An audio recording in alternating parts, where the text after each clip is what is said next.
After nearly 2 years since its announcement in early 2022, we finally got the final wave of Mario Kart 8's Booster Course Pass last November.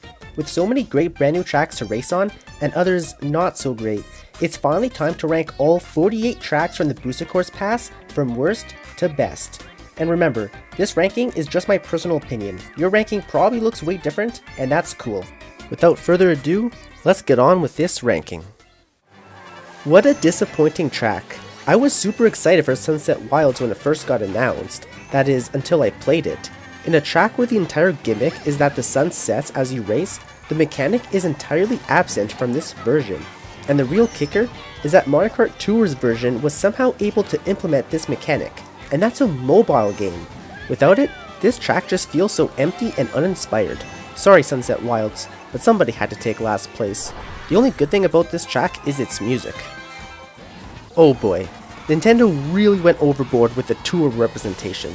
After the inclusion of every tour city track, Bangkok Rush is the most forgettable to me. Even as I type this, I'm struggling to remember anything memorable about this stage. Those bouncy tents at the end are kinda neat, but that's about it.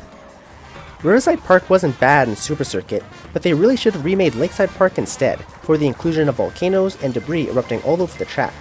In comparison, Riverside Park is a little bland at times. The mushroom-blowing piranhas and driving through the waterfall at the end are the only real standouts. They say New York is the city that never sleeps, but that sure didn't stop me from dozing off. I like the Times Square area at the beginning with all the flashy lights and billboards, but the rest of this stage just feels like a generic copy and pasted tour track, and those Goombas that get in your way are so annoying. Sky Garden was such a great track idea and executed perfectly on the GBA, but the remake is pretty boring in comparison. Sure, there's an added gliding section which is kinda cool, but the majority of this course is the definition of empty and uninspired. I didn't mind Tokyo Blur when it first came out back in Wave 1, but throughout the progression of the DLC, I came to realize that this track was blander than I remembered. The thwomps are fun to avoid, and the way you can literally just slam yourself into the finish line sign at the end is really funny, but other than that, there's not a whole lot going on here. We finally reached the first non-tour or GBA track of the list, and this one isn't much better. Compared to the SNES Donut Plains remake in the base game, you can really tell that Nintendo cut some corners on this one. Still, as one of the original Mario circuits, this track gets some nostalgia points. Amsterdam Drift is the first tour track on the list I actually don't mind. Gliding over the train and through the windmills, getting pushed up out of the water onto the boat, and the flower garden at the end are all real standouts. And aesthetically, this track is just so pleasing to look at. Athens Dash is probably the most unique tour city track in the game.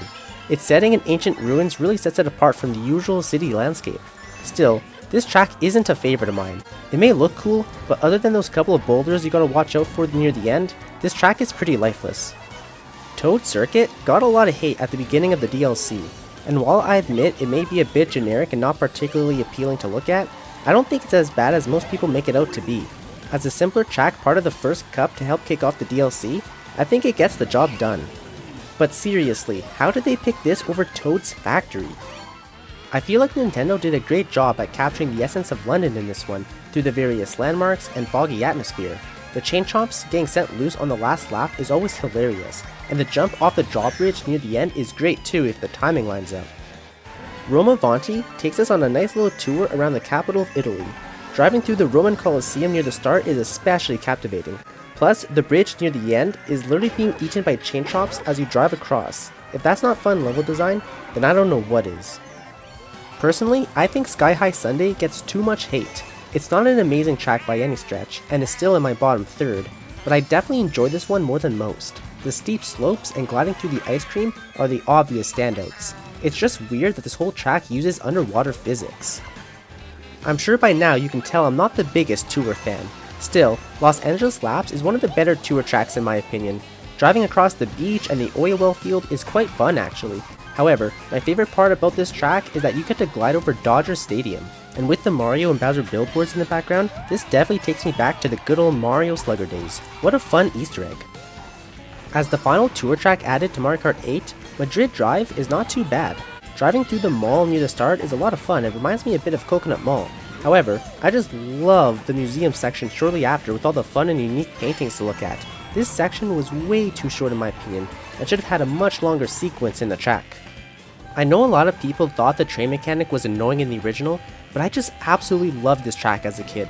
and seeing it return to Mario Kart 8 put a big smile on my face, and points to Nintendo for changing up the lap layouts and having you drive through the actual tunnel against the oncoming train in the final lap. Absolutely hectic, just as Mario Kart should be. But seriously, if you never tried driving through the tunnel in the original growing up, you're lying to yourself. Now I admit, I enjoy Sydney Sprint more than most. In fact, many people rank Sydney Sprint as one of the weaker tour tracks. Playing this track today, I can definitely see that generic tour layout that many of the other tracks follow, and it doesn't have too many unique sections. I think as one of the earlier tracks in the DLC, I just ended up really enjoying this track for what it was before the complete oversaturation of tour content. I'd probably like this track much less if it came out later in the DLC. Vancouver Velocity is definitely one of the better tour tracks out there, and having visited Vancouver myself, it was so incredible to see so many of the landmarks that I saw in real life, like the Vancouver Olympic Cauldron I got a photo with, and that you literally drive under in this stage. Plus, driving through the hockey arena while dodging all the skating Shy Guys is just terrific. I wasn't too hyped at first for Piranha Plant Cove, but this track pleasantly surprised me. The setting for this track is truly amazing, as it sees you race through sunken ancient ruins. It blends the underwater and surface sections so flawlessly, and I especially like that part where it looks like you need to follow the staircase up, but instead you drop down into the cave below and are met with an angry eel. I never considered Daisy Circuit a favorite of mine back in the Wii era, but it was always a pleasant track to race on. The sunset in the background really sets the mood for this one. Plus, this is one of the only times that Nintendo actually acknowledges a relationship between Luigi and Daisy through the various statues. Overall, I'm happy to see this track return. One of my favorite tour tracks has gotta be Singapore Speedway. Near the very start, you get blasted to the top of some buildings and get to drift across a pool around some floating Goombas. Already, this track feels so inspired and original. These conveyor belts later on are a lot of fun too, and remind me of Toad's Factory, and gliding through the fountain is always so refreshing. I was really surprised when they decided to bring back yet another Mario circuit in the form of the DS version, but to my surprise, I pleasantly enjoyed this track. It's just so peaceful and full of color. Those fire-breathing piranha plants before the pipe cave are pretty neat, and I especially love the sleeping wiggler that hides in the forest. I'm just as shocked as you are that Paris Promenade is this high on my list. Much like Sydney Sprint, I think I'm more biased towards this track because it's literally the first race in the entire DLC. I remember being blown away the first time I played this track. The way the layout changes with every lap and even has you driving in reverse at the end was such an amazing discovery. This track was a great way to kick off the Booster Course Pass and to raise my excitement for future waves. Choco Mountain was one of my favorite N64 tracks growing up, and I'm so glad it made it into the Booster Course Pass.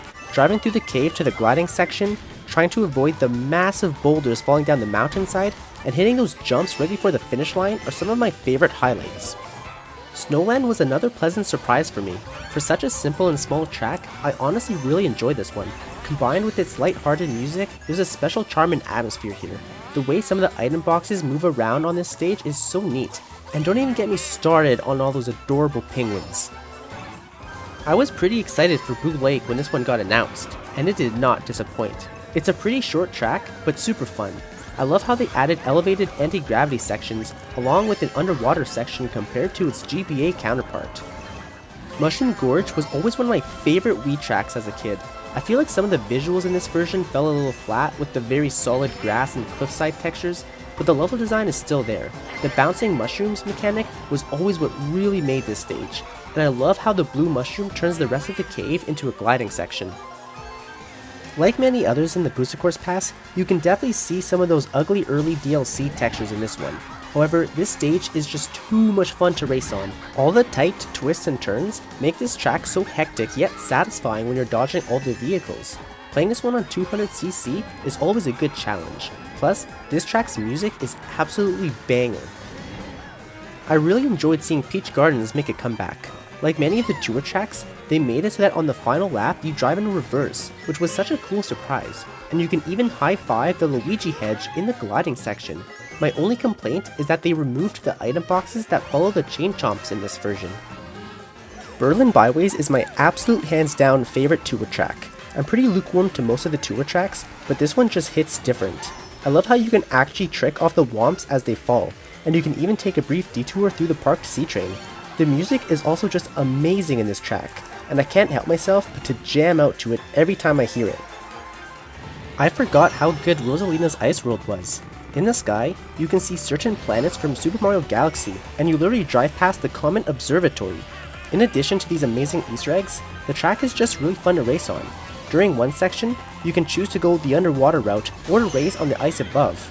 But beware, the ice recedes throughout the race, making it harder to reach later on. Just overall a really fun and lighthearted track. I often joke that they should have renamed this track to Clay Clay Mountain, because seriously, the visuals really took a step down on this one. Still, this was one of my favorite 3DS tracks. The huge gliding section over the whole valley feels so amazing, but the highlight has got to be the steep vertical climb back to the top of the mountain. You can even glide away from the intended path and over the cliff if you're feeling lucky. A super well made level in my opinion.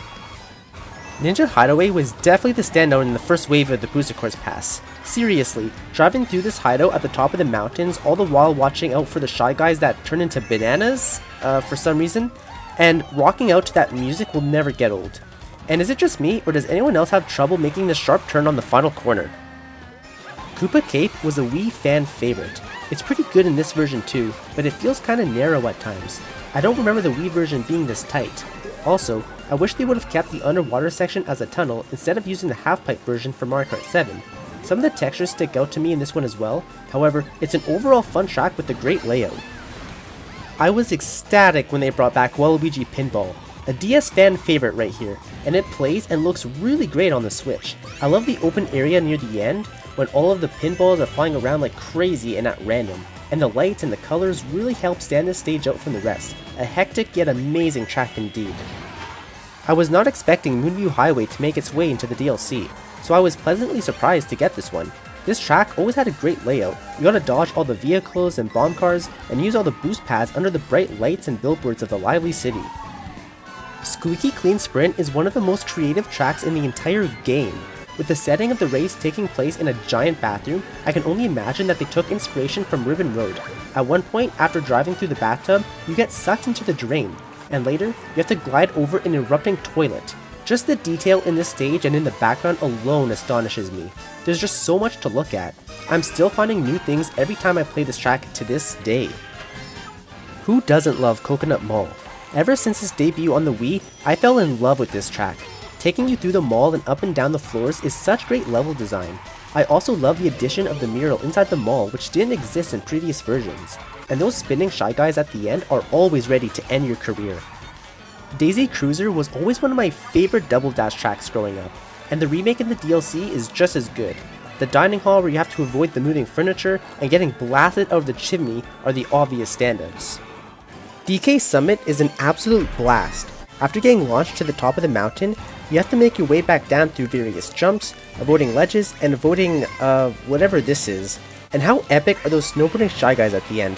Plus, using the half-pipes in this stage just feels so right.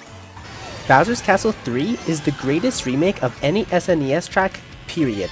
Where do I even start with this track? Compared to Mario Circuit 3, this remake is day and night. I can tell Nintendo was truly inspired and passionate when remaking this stage. I mean, the way the section near the start slowly but steadily gets steeper reminds me of a Halo. And later, when the track is divided, you have the option to drive on the wall itself. Throw in some thwomps, and you have a killer track on your hands. What an amazing feeling getting to race on Maple Treeway again. There's so many highlights in this one. After launching to the top of the tree, you have to strategically avoid running into these giant wigglers. You get to use a half pipe and even get a pretty cool gliding section later. And this track just looks beautiful with its autumn setting and atmosphere. I wasn't sure what to expect from Merry Mountain, but this one blew my socks off, and its Christmas theme adds such a magical feeling to this course. You get to drive up a mountain next to candlelit pipes, candy canes, and there's even a flying train. I even love the glossy road texture, adding to the snowy and holiday theme. Waluigi Stadium is so incredibly fun to race on. It's a fast-paced track with all of its jumps, tight turns, and half-pipes, and the section with the giant mechanical piranhas and fire bars is a classic, and is the reason I fell in love with this track back in the GameCube era. This track has some pretty great music as well. I'll never get tired of this one. Great job, Waluigi. Your track record is 2 for 2.